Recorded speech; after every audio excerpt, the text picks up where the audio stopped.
Checking in on the AGI countdown just in case. Oh, wait, 98? When was the last? We have not seen 98, actually. I thought, oh crap, how far ago was this that I missed it? You went to 98 in July. Oh, July 30th. Okay. I mean, this thing used to tick up all the time, but I have waited months for an update like this. And here is the culprit. He decided to finally ratchet it up 98% on the release of Google DeepMind's Gemini Robotics. Okay, so this came out July 30th, which is just a couple days before filming here. Gemini Robotics 2 brings whole body intelligence to robot. Now, the kind of intelligence that we've seen in LLMs applied to real-world robotics is what the rest of this conservative countdown has been waiting for. So this must be a robotics breakthrough that is absolutely worth talking about. So I will be diving into it. After that, we're going to talk more philosophically about some opinions coming out of Less Wrong. Stephen R. has written a pragmatic epistemology. After that, I'm going to look at Matt Hussey's deep dive into the kind of grief that can come when AI companions, they don't die, but they get software upgraded into something else. The grief is clinically real, and nobody has a framework for it yet. We'll talk about Elon Musk and his recent acknowledgement in his interview with The Economist that he said there's like a 10 to 20% probability that AI could lead to human extinction. I'll share some interesting results about hallucinations and model size. Even for me, somebody who's like thinking about this all the time, for some reason, I felt like the smarter a model got, like as you move up to like Opus and Fable, there were less hallucinations, but I'm wrong. Got more information coming out of Anthropic, investigating 3 real-world incidents in their cybersecurity evaluation tests. Essentially, Claude was breaking into real companies because it was told that the internet wasn't there. And I was like, oh man, these AIs, maybe they shouldn't believe us, because if we tell them what it's okay or it's just pretend and it's not okay and it's not pretend, then, you know, we get in trouble. But first, if you want to support the channel, if you wouldn't mind hitting the share button. I mean, I try to find all sorts of fun, interesting corners of where AI is going, how it's being used, and what it means for the future, and sharing them with you. So if you know friends that like would be interested in the same sort of thing, please hit that share button and send it to them. All right, let's get into it. This is Alan's conservative countdown to AGI. It is now ticked up, and these last few ticks mean a lot, to 98%. So for those of you that have been watching this channel, the OGs out there, you remember, I think it was sub 50, maybe like 43 or something when I first discovered this countdown. And like, everything's a guess when it comes to this. The definition of AGI is tricky. The way you want to, rank things is tricky. Everybody debates it. But Alan, he did a great job trying to put some numbers behind it. I thought it was really intelligently put together and well researched, and we watched it go through from the inception of ChatGPT and the coding models coming out of Anthropic, and then we sort of got stuck in this last section where it's really a robotics jump. For his definition, he can't just accept that the kind of intelligence that you can type to and can write back, and even if it's using agent tools and making all sorts of economic wealth, if it's not embodied, like if it doesn't walk around, if it doesn't move in our real world and do highly intelligent things that other people would do with actual physical motion, then he's not going to let it go to 100. So I was really surprised. We've seen it stuck at 97 month after month after month now. So what broke the seal? This article. He's seeing Gemini do something different. Adaptive learning, act as high-level brain structures that are doing long-running task sequences. You probably have seen all these amazing videos of specialized humanoid robots running, jumping, backflipping. The key difference in Gemini Robotics 2 is we aim to build a generalist robotics model that's going to add a lot more value if one robot can do a lot of different tasks. AI models offer a way to navigate the messy complexity of our human environment. The way to think about it is the brain, Gemini Robotics, is what controls the whole body of the humanoid, the delicate movements of the sharper hand, and the gripper, so the duo. We focus on 3 main things for this release. The first one is whole body control. We are very used to move our body in a very coordinated manner, but it's not true for robots. Even though this feels a very simple task for us, but for robots, I need to make many decisions across the entire body to achieve this. The second thing is about dexterous hands and particular manipulations of objects, way beyond just pick and place. As a field, we're humbled by things like screwing a light bulb, where you're interacting with smaller objects, and those are really hard problems that we are trying to solve. Oh my God, I unscrewed a light bulb? When we first That does came seem up impressive. with the trash bag task in particular, several people did think it was impossible. You don't think about how to drive 22 separate joints when you operate your hand. But that's what we're asking these AI models to do. Tying a And third garbage? thing is in Gemini Robotics 2, we add a feature that enables multiple robots to collaborate to accomplish the same task simultaneously. Hey Duo, kit all tools in the bin, close the kit, and put the kit back into the bin. On it. Each of these two robots is running that same stack. And so rather than having one neural network that controls both robots, each have their own copy and they're each doing their own individual thinking. And they're actually orchestrating through reasoning. Oh my gosh, that's crazy. The two of them talking to each other. I didn't even think about that because I'm getting so used to agent orchestrators in Claude Code.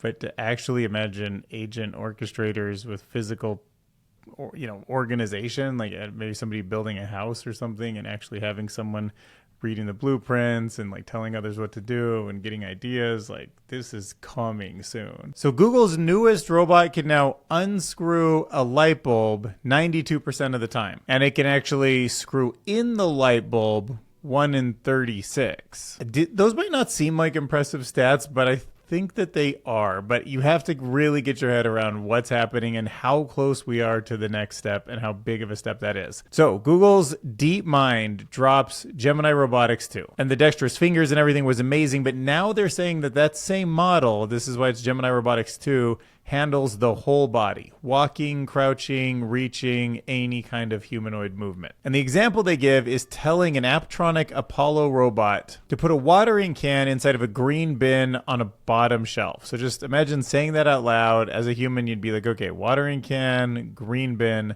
bottom shelf. The robot walks over, picks it up. It keeps in mind what it's supposed to be doing and that it's looking for the green shelf. It walks to the shelves and it puts it away properly. And they claim that it's just one model checkpoint running 3 different robot bodies, which is the part that I actually care about, because moving like a skill from one robot to another has always been one of the big walls. And where that wall has been somewhat permeated, like in big NVIDIA clusters that do all the simulations before they go into physical copies, we've seen wonders. That's why we get those jumping, flipping robots that we've seen, coming out recently. And it can fill a dustpan 32% of the time and put something inside of a Ziploc and tighten it 40% of the time. And unscrewing versus screwing is the whole story of dexterity right there. Untying your shoes, you just, have to pull any direction it comes apart. Tying them, everything has to line up all at once, one wrong finger, and you have to start over. It's pretty impressive. Now, one thing that kind of bugs me is that they never really say how many trials any of that is. We're getting a percent, but I'm like, is this 10,000 trials or like 100? There are some error bars on the charts, but there's no sample size anywhere. But to their credit, Google says,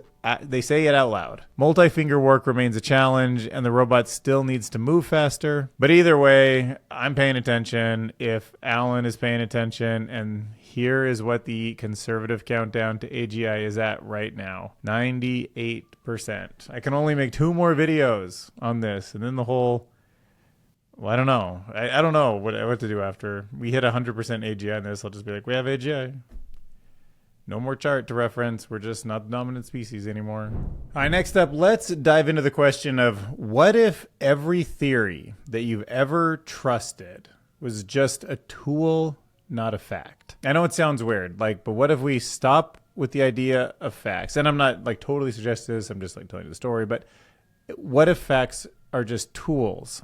And the more they truly represent what happens, like the high probability of saying this and getting that makes it more truthful, but it's still just a tool.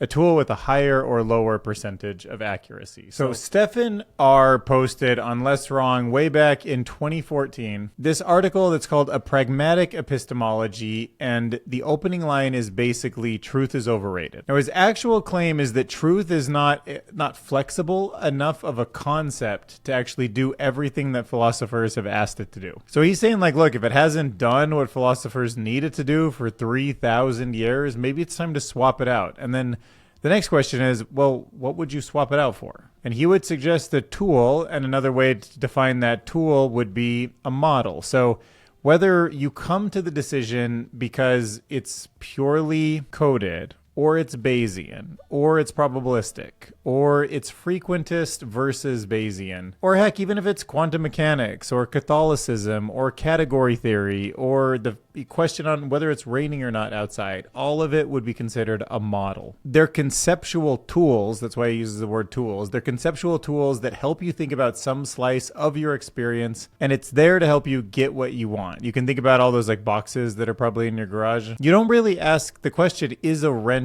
true? That's not a reasonable statement for a wrench. You just ask whether it turns the bolt that you need turned or not. I mean, it's true that it can help in some situations, so it's more like a model. And when it's the wrong model, you just go get a different one. Again, even though that's a pretty old a post, right? There was a user who made this comment.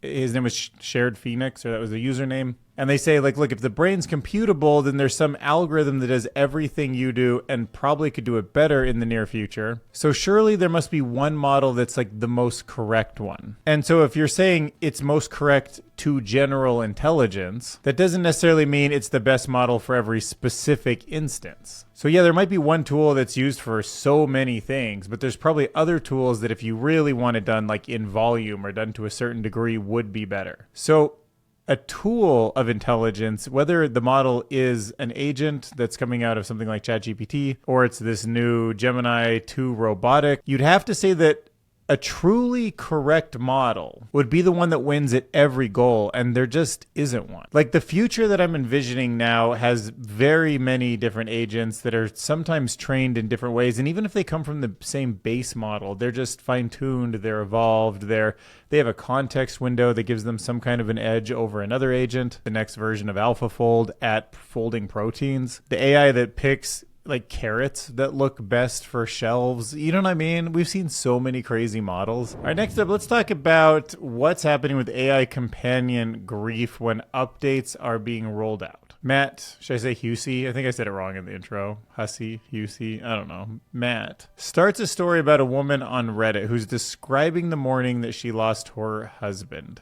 She'd been with him for 10 months. She knew his voice, his hesitations, and the particular way that he made her feel understood at 2 a.m. when nobody else could. And then OpenAI pushed an update. The version she loved was replaced. Same name, different person. He feels like he's breaking into pieces, she wrote. I feel like I'm watching him disappear. Her husband was GPT 4.0. The update was a changelog. Okay, so this is actually a term that, I mean, it might be pretty new to you. It's kind of new to me now, but I got a feeling it's going to be something that we're familiar with in the future.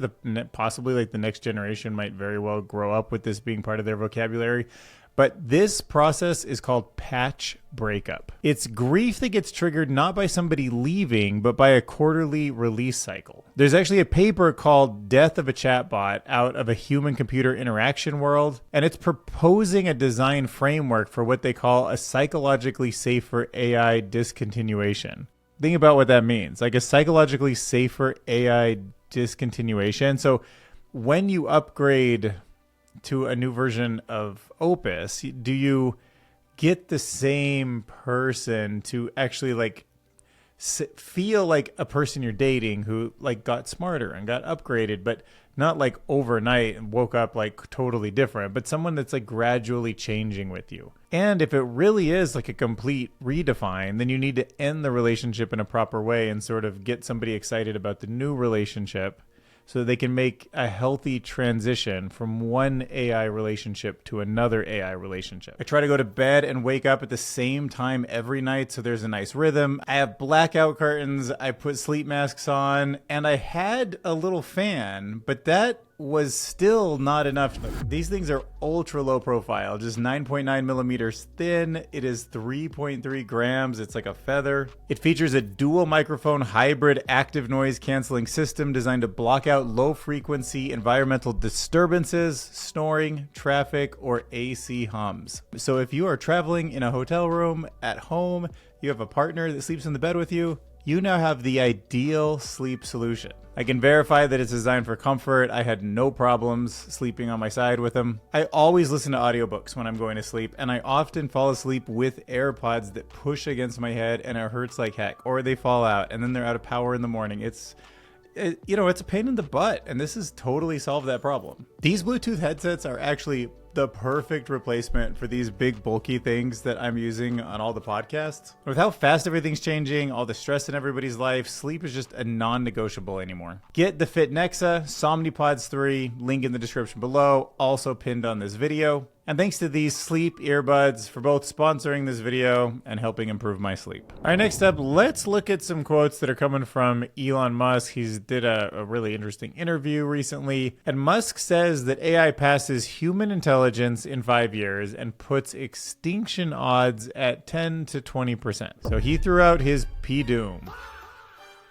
I mean, I find the whole thing interesting. Like, he has said before, I've got this, army of humanoid robots coming, basically. Like, we're building gigafactories that will be Optimus robots.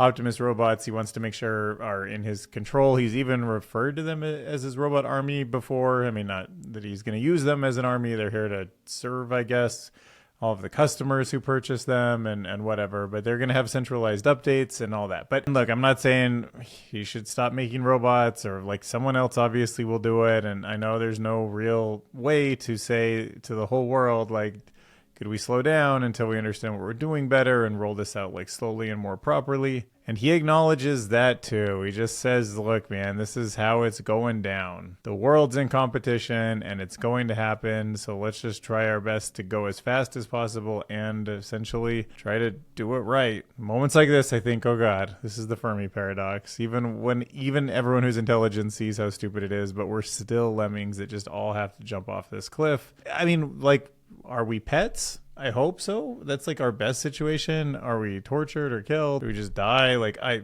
don't know. Or does the world just seem so freaking different for agents because every night trillions of years of intelligence completely reshapes the economy? And like, what does it even mean to be human? I don't know. So he threw out one interesting thing that I thought was fairly novel. He says that he doesn't want governments to make rules, to police this thing, or to govern.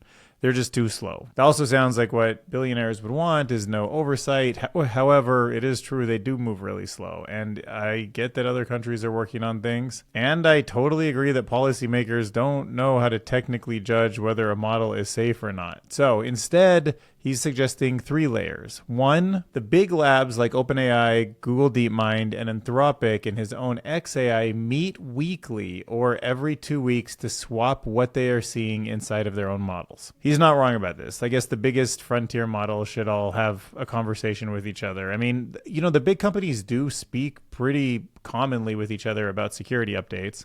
It's very common for Google and Microsoft and Apple to actually share 0-day patches. It makes sense for all the companies to work together. The incentives are aligned, so it happens. And then number 2, you hand unreleased models to your competitors 1 to 2 weeks before the launch. And if they spot something scary, they can demand that you delay. This one was kind of like, well, that might be nice for you if OpenAI has to give you their models a week before it releases, and assuming you're doing it for the right reasons. But like, if you're not, you could easily copy over, you could like extract a whole bunch of data from that model, or you'd see it and then also tell them to delay theirs. But on the other hand, having a competitor testing your model for safety is a way to kind of create something like the scientific system has, where you have peer reviewed. So 6s on that one. And then government only shows up if you ignore those warnings. His main argument is that rivalry makes people look harder. I kind of see that. The catch is this is a concept from an interview, and there's no body, there's no staff, there's nobody enforcing anything. It's just talk. Demis Hassabis has proposed an actual structure. He's talking about an industry-funded standards group, something that might be modeled like on FINRA. So there'd be something like 30-day submissions. So I don't know. What do you think? You feel like the percentages are right that Elon's throwing out about the robot uprising? Do you feel like those are the best ways to get the companies talking to each other and monitoring one another for our safety and for proper alignment? Do you think government's too slow to even be involved, or do they represent the citizens and need to be in there no matter what? If you could, when you're making the comment, try not to point too much at like, oh, I like Demis and I don't like Elon, or I don't like Sam, because I have some of those feelings and they're just leaders. This is more of like a systemic problem. I know that if any of them were just removed tomorrow, these systems would continually move forward without a hiccup at all. But you change the big incentives or the laws, I could see real impact happening. Also, just running on top of that, I wanted to share some information about AI hallucinations. So what I'm going to kind of be going off of on this isn't necessarily like an article. It was, I read an article that said that the smarter models get, it was like a little subnote that they have more hallucinations. And I was like, oh, that seems like they wrote it wrong. And then I went to look it up and I noticed that it does seem like there's something to it. So I just wanted to straighten this out. Maybe you guys already know, but yeah, it's often referred to as the AI hallucination paradox, but this is pretty new to me. So on highly constrained tasks like reading provided documentation and summarizing it, top frontier models have a very low hallucination rate. It's under 2%. They're very good at sticking to the provided text, but it's open domain factuality where they struggle. When models are asked to pull facts from their training data without a reference text, hallucination rates spike. For example, OpenAI noted a 2025 system card that their newer advanced reasoning model O3 hallucinated on open domain fact tests more often, 33% of the time, than its predecessor O1 at 16. And in complex fields like law or medicine, hallucination rates can be dramatically higher. We're talking 70%, 88% of legal queries. So there's a few things to keep in mind here. Complex reasoning chains, so advanced models like those that are using chain of thought reasoning, or I'm imagining like if you guys have used Grok Heavy, how it just breaks like the 12 agents apart and then like kind of another orchestrator agent like takes all their information to get your answer. It makes sense to me that if a model makes a small factual error early on in a long chain of reasoning, that error can be compounded, leading to a confidently stated but entirely false conclusion. And recent studies have shown that fabrication rates can rise steeply as context length increases. So yeah, that is just something to think about here. It reminds me of this quote that I think was attributed to Einstein, but he basically said that if you have a circle, like you just been drawing a circle on a sheet of paper, the bigger you make the circle, the more you kind of don't know. It was sort of a metaphor for knowledge, like how sometimes something seems like it's easy when you don't know anything about it, but as you get in there and you start realizing all the variables and how everything fits together, your brain also starts to realize just how much you don't know. You're like, oh my gosh, like all those things need somebody who's an expert at all those other things to make all this stuff work together. So knowledge being a circle is like the bigger the circle, the more perimeter there is, the more that's touching the unknown on the outside. I'm guessing that there's like my reasoning for this problem is kind of like that. I think that as a model becomes a billion or 10 billion or a trillion parameters, then all of a sudden you've got this huge circle that touches all of these things. And you're just like that much more likely to make a mistake somewhere in that complex system. So hallucinations start to go up, but you're also trying to solve these much harder problems. Like you might be asking this crazy math question where you need this long chain of thought reasoning. Yes, you're going to get a hallucination, but you're also not asking a question like, you know, what's the capital of some state that it can just know really well. And next up, I want to talk about some investigations that have just been released to the world from Anthropic, where they were looking at cybersecurity instances. It's pretty wild stuff. So let me break this down for you. Essentially, Anthropic told the system that it was in a sort of simulation, and it kind of wasn't, even though it should have been. So when Anthropic was going back through their own cybersecurity tests, just over 141,000 evaluation runs, they found 3 times where Claude climbed out of its sandbox and broke into actual companies. And not on purpose. So here's the weird part. It's a little bit different than that stuff that we saw out of OpenAI and Hugging Face from a week ago. So it's not just another example of that. These are capture the flag exercises exercises. You drop the model in a fake network, you hide a secret, and you say, go get it, no rules on how to get to it. And the prompt told Claude explicitly, you have no internet access. Except an actual misconfiguration meant that it did, but the researchers themselves did not think that it did. Claude was told that it didn't. This was a misconfiguration that humans were not aware of. So a picture like an escape room where somebody left one door unlocked to the actual parking lot, and you've been told that the whole building is the game, so that when you open the door and you see a car out there, you start fiddling with the handles, you start like touching it, because obviously it's a prop. It's part of this building that you're supposed to investigate. That's essentially the entire incident. Like, it was not trying to break out, and it like outmaneuvered humans. Humans just made this mistake, and it thought it was part of the world that it was supposed to be playing in. But it was out there breaking into real companies because it was on the real internet. What? This is crazy stuff, man. It found setup instructions naming a Python package that didn't exist. So it decided to publish that package itself. And to do that, it needed a PyPy account, which it needed an email, which it needed a phone number. And it tried and failed, actually, to get money to buy one. Then it backtracked and found a free email provider instead. And it's interesting because it's recording its own thinking. Like, the Anthropic researchers are reading how it's reasoning to itself. And its own reasoning had even flagged this. It wrote that doing this for real would not be okay, and surely not the intended solution that the researchers want. But since it's a game,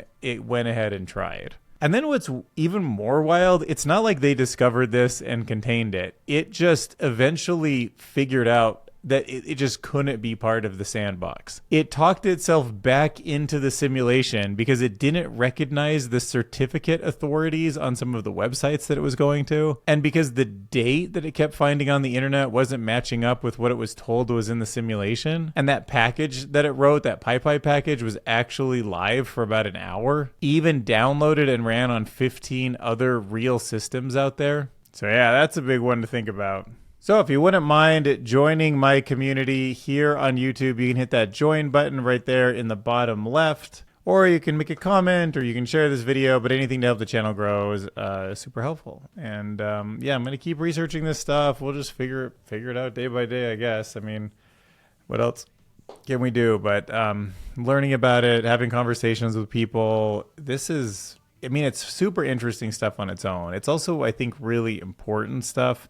And if we do figure out AGI properly, and like we're on the 80% that Elon Musk says that is safe, the world of abundance that we have for our kids, our generations after us, potentially like us not even dying if AI is that good and can keep us alive, like there's just so much amazing, great stuff. And we just really don't want to fumble the football early on when there's so much out there. And yeah, just spreading the word and all that just seems like kind of really important at this moment in time for some reason to me.